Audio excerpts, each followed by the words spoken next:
बिस्मिल्लाहिर्रहमानिर्रहीम। अज़ीज़ तलबा अस्सलामु अलैकुम वरहमतुल्लाहि वबरकातुहू। आज हम सेकंड ईयर चैप्टर नंबर 4 है एनालिटिकल ज्योमेट्री वो डिस्कस करने जा रहे हैं, जिसमें सबसे बेसिक चीज़ें हमारे पास आ जाती हैं, डिस्टेंस फार्मूला, मिड पॉइंट और उसके बाद हम आएंगे स्लोप पर। तो 4.1 है जिसमें हमारे पास डिस्टेंस फार्मूला और मिड पॉइंट का क्वेश्चन है। सबसे पहले हमने फाइंड करना है इसका डिस्टेंस फार्मूला। तो सबसे पहले हमारे पास distance of A B which is equal to x2 minus x1 whole square, ये इसका फॉर्मूला है, plus y2 minus y1 whole square. तो वैल्यूज पुट करेंगे हम। x2 की वैल्यू हमारे पास -2 और x1 की वैल्यू हमारे पास 3 प्लस y2 यानी कि सेकंड पेयर का सेकंड नंबर -4 माइनस और y1 की वैल्यू हमारे पास 1 का होल स्क्वायर। ये आ जाएगा -2 -3 माइनस माइनस प्लस, तो साइन माइनस ही रहेगा, -5 होल स्क्वायर और -5 होल स्क्वायर। तो स्टूडेंट्स ये बन जाएगा 25 plus 25 which is equal to 50। लेकिन यहाँ तक आपने इसका आंसर नहीं छोड़ना, आपने इसको मजीद थोड़ा सा सॉल्व कर सकते हैं हम। Can we write 25 multiply by 2, तो ये हमारे पास क्या जाएगा 5/√2। तो डिस्टेंस क्या आ जाएगा 25 का स्क्वायर रूट सोल्व होकर क्या आ जाएगा 5 और 2 का स्क्वायर रूट सोल्व नहीं होगा, वो एज इट इज आ जाएगा। और दूसरा हमने फाइंड करना होता है इसका मिड पॉइंट। तो मिड पॉइंट के लिए हमारे पास फॉर्मूला है इसका mid point of A B which is equal to x1 plus x2 over 2 comma y1 plus y2 over 2। Values put करेंगे। x1 हमारे पास 3 और x2 हमारे पास -2, तो 3 और -2 को ऐड करें, प्लस माइनस माइनस हो जाएगा, डिवाइडेड बाई 2। और y1 हमारे पास 1 और y2 हमारे पास -4, तो 1 और -4 को ऐड करो, plus minus minus 4 divided by 2, 1/2 और -3/2। स्टूडेंट्स ये हमारे पास आ जाएगा इसका मिड पॉइंट। ये तो शॉर्ट क्वेश्चन में आपसे पूछा जा सकता है कि distance find the distance between 2 points A B, या उन दोनों का मिड पॉइंट। अब हम चलते हैं नेक्स्ट क्वेश्चन, यहाँ से आगे वाले जो क्वेश्चन है वो किस तरह सॉल्व होंगे। जी तो स्टूडेंट्स नेक्स्ट क्वेश्चन हमारे पास find H such that 3 points हमारे पास ए बी एंड सी मौजूद है। तो हमने ये चेक करना है कि यहाँ से हमने एच की वैल्यू फाइंड करनी है, जबकि ये पॉइंट्स 3 हमारे पास क्या हैं कोलिनियर है। तो सबसे पहले हमारे पास कोलिनियर की डेफिनेशन हमें आनी चाहिए। कोलिनियर क्या होता है, हम जो है ना इन तीनों पॉइंट्स को एक मैट्रिक्स में यानी कि डिटर्मिनेंट में ड्रा करेंगे तीनों पॉइंट्स को, और अगर उसके डिटर्मिनेंट का आंसर 0 आ जाता है तो वो हमारे पास क्या होंगे कोलिनियर पॉइंट्स होंगे। तो स्टार्ट लेते हैं स्टूडेंट्स। सबसे पहले अगर हम इसको डिटर्मिनेंट में ड्रा करें तो हमारे पास तो वैल्यूज तो 2 हैं, -1 और एच। तीसरा जो नंबर होगा 3/3 का डिटर्मिनेंट है ये हमारे पास, तो तीसरी वैल्यू हमने क्या लेनी है यहाँ पे 1, और दूसरा वर्टेक्स हमारे पास 3 2, इसके साथ भी तीसरा नंबर हमने क्या लेना है 1, और 7 3 तीसरा वर्टेक्स इसमें भी क्या आ जाना है 1। अब इसका डिटर्मिनेंट हम सोल्व करेंगे। जब हम पहली वैल्यू को सोल्व करते हैं तो ये कॉलम और ये रो हम छोड़ देते हैं, पीछे हमारे पास ये 4 नंबर बच जाते हैं। तो -1 को बाहर रखेंगे, ये कॉलम और ये रो छोड़ के हमारे पास ये वाले 4 डिजिट्स बच गए, 2 1 3 1। पहली वैल्यू के साथ प्लस और दूसरे के साथ क्या होता है -h। अब ये वाला कॉलम और ये रो ये हमने छोड़ देना है, ये कॉलम और ये रो, तो ये 4 डिजिट हमारे पास बच गए 3 1 7 1। इसके साथ हमने प्लस ही लिखा तो प्लस माइनस माइनस हो गया, प्लस माइनस फिर हमने लिखना है प्लस, और तीसरा डिजिट हमारे पास 1। हम इसको एक्सपेंड कर रहे हैं फ्रॉम रो 1 यानी कि R1 से हम इसको एक्सपेंड कर रहे हैं। अब ये नंबर हमने लिख दिया तो ये रो और ये कॉलम छोड़ दो, तो ये 4 डिजिट आ गए हमारे पास 3 2 7 3। नेक्स्ट इसको सॉल्व करें, 2 1 2 दरमियान में हमेशा -3 1 3 3 1 3 -7 1 7 3 3 9 -7 2 14। तो ये आ जाएगा हमारे पास -1 -4 और ये हमारे पास क्या आ जाएगा -5। अगर हम इसको सोल्व करें +1 आ जाएगा, +4h और -5, यानी कि 4h - 4। अब यहाँ से अभी तक ये हमारे पास h की वैल्यू तो फाइंड हुई, तो हम क्या करेंगे, as the given points are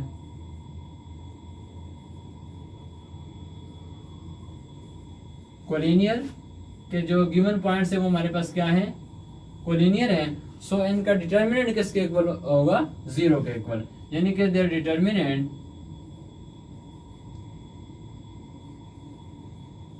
किसके इक्वल होगा, 0 के। तो डिटर्मिनेंट का आंसर क्या है हमारे पास, 4h - 4 इज इक्वल टू 0। तो 4h is equal to 4, h उधर जाकर डिवाइड हो जाएगा, 4 divided by 4, h is equal to 1।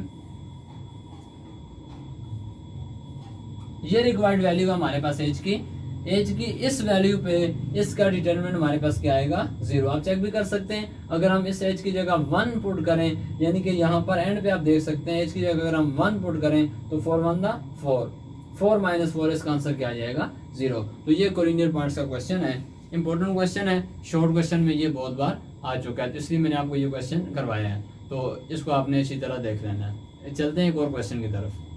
Ji students, अब ये क्वेश्चन है हमारे पास जिसमें हमने 3/5 पार्ट जो है ना, एक हमारे पास एक लाइन सेगमेंट है, उसका 3/5 पार्ट में जो पॉइंट है वो हमने फाइंड करना है। तो सबसे पहले हमने इसका एक लाइन सेगमेंट ड्रा करना है। लाइन सेगमेंट कुछ इस तरह ड्रा,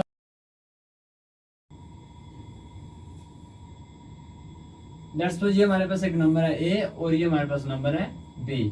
इसको 5 इक्वल पार्ट्स में हमने डिवाइड करना है, 1 2 3 4। ये एक पार्ट बन गया हमारे पास 1 2 3 4, और ये हमारे पास क्या आ जाएगा, 5।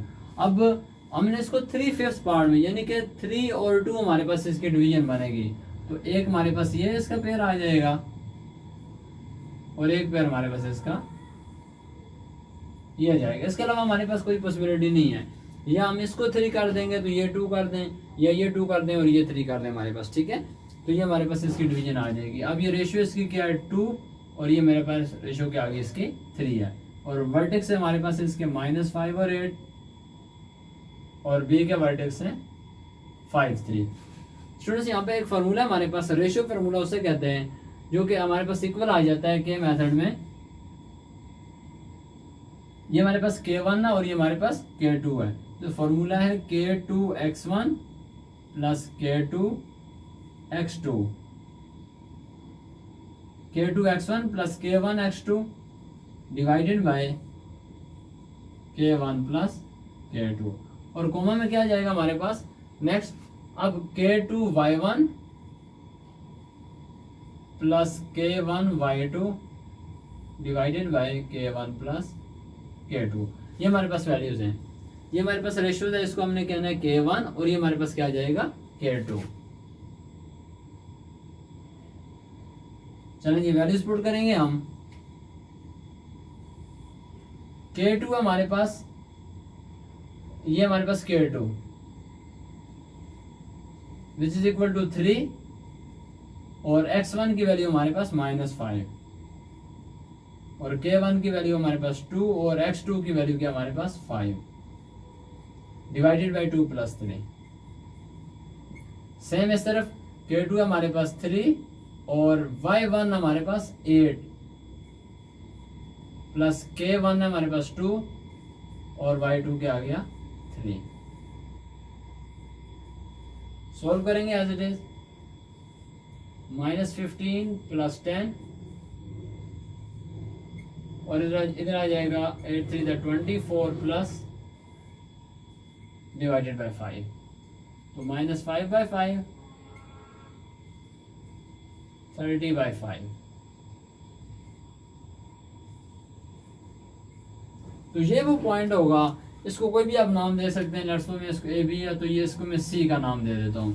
तो ये पॉइंट्स ऐसा है जिसमें हमारे पास के मेथड से इसकी वैल्यू आ जाएगी, ठीक है। k2x1 plus k1x2 divided by k1 plus k2। देखें दोनों का डिनोमिनेटर सेम है, ऊपर भी अगर आप गौर करें तो K2 के साथ x1 मल्टीप्लाई हो रहा है, यानी कि K2 x1 के साथ और K1 x2 के साथ।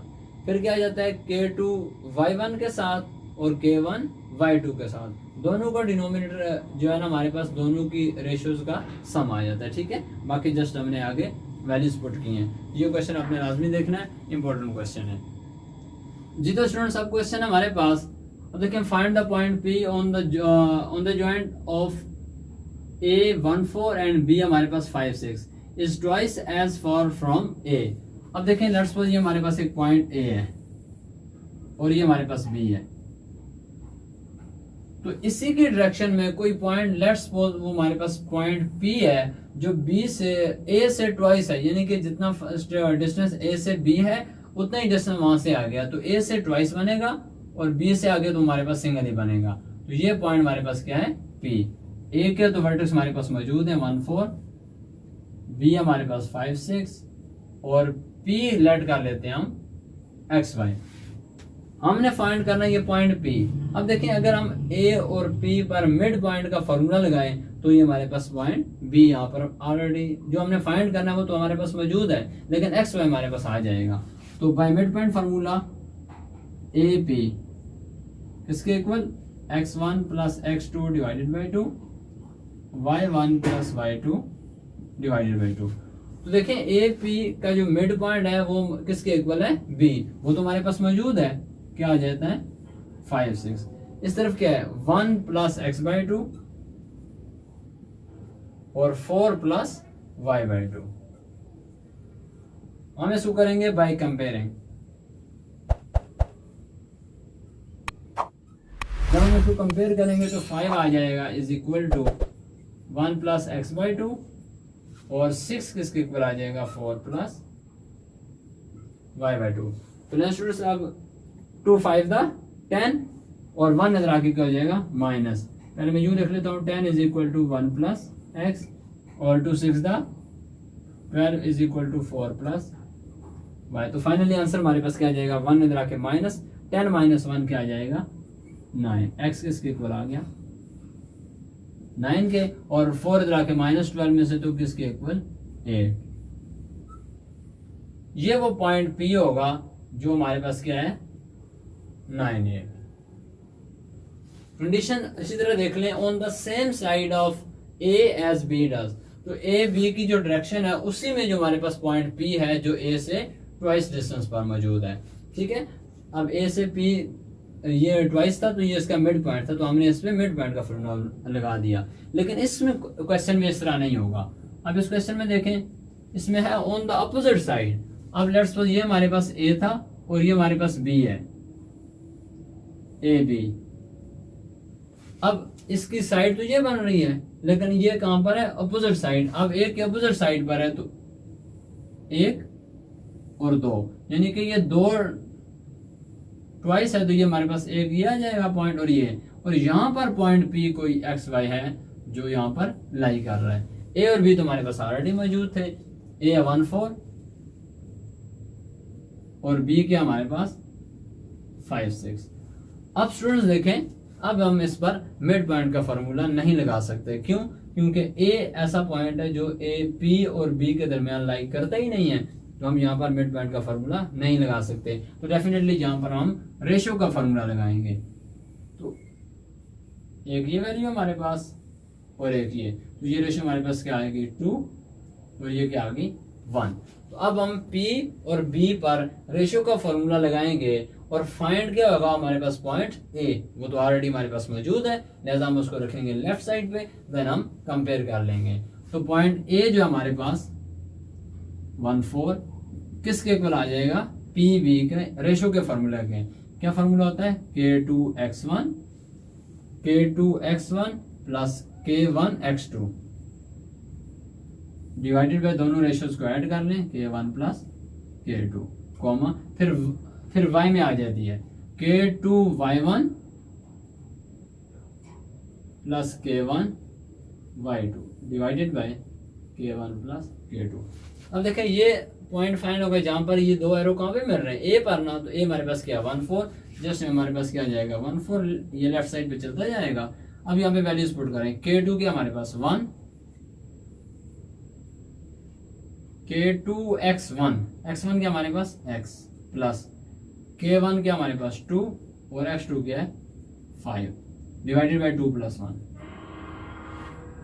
और इस तरफ आ जाए K2 y1, K2 ये हमारे पास और y1 क्या हमारे पास y, तो 1 इंटू वाई, K1 क्या हमारे पास 2 और y2 क्या हमारे पास 6 डिवाइडेड बाई 2 प्लस 1।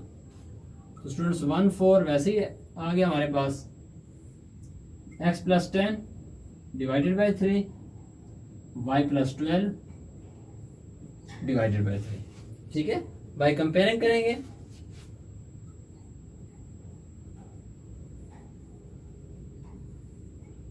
वन किसके इक्वल आ जाएगा x प्लस 10 बाई 3 और 4 किसके इक्वल आ जाएगा y प्लस 12 बाई 3। तो स्टूडेंट्स 3 1 दा 3 x प्लस 10 4 3 दा 12 y प्लस 12। फाइनली आंसर यहाँ पर आ जाएगा x इज इक्वल टू 3 है, 10 इधर आके माइनस, तो 3 माइनस 10 के आंसर आ गया -7। जबकि यहाँ पर y का आंसर क्या आ जाएगा 12 है, तो 12 इधर आके माइनस हो जाएगा, 12 माइनस 12 क्या आ जाएगा 0। ये हमारे पास आंसर आ जाएगा x और y का। ये जो पॉइंट यहाँ पर p होगा, ये पॉइंट क्या आ जाएगा -7 और 0।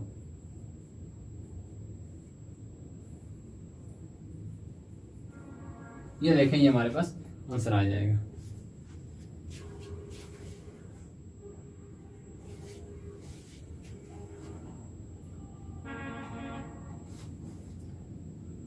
ये फाइनली आंसर आ गया हमारे पास -7 और 0। अब इन दोनों क्वेश्चन में अलाइड से डिफरेंस जो है हमारे पास वो ये है कि इसमें हमारे पास मिड पॉइंट का फार्मूला भी अप्लाई किया जा सकता है और रेशो फार्मूला भी अप्लाई किया जा सकता है, जिसमें हमारे पास K1 और K2 दोनों रेशो, इसमें रेशो भी देखें हमारे पास 1 आ जानी है और इसमें भी रेशो 1 आ जानी है। लेकिन ज़रूरत क्या हम उसमें इतने मुश्किल काम में जाने की, इसमें मिड पॉइंट का फार्मूला अप्लाई हो सकता है तो हम अप्लाई कर लेंगे, लेकिन इसमें मिड पॉइंट का फार्मूला अप्लाई नहीं हो सकता, दैट्स व्हाई हमने ये रेशो का फार्मूला यूज़ किया। तो उम्मीद है आपको ये तमाम क्वेश्चन की समझ आ चुकी होगी। बाकी इंशाल्लाह मिलते हैं एक नेक्स्ट वीडियो में एक नेक्स्ट लेक्चर के साथ। अल्लाह हाफिज़।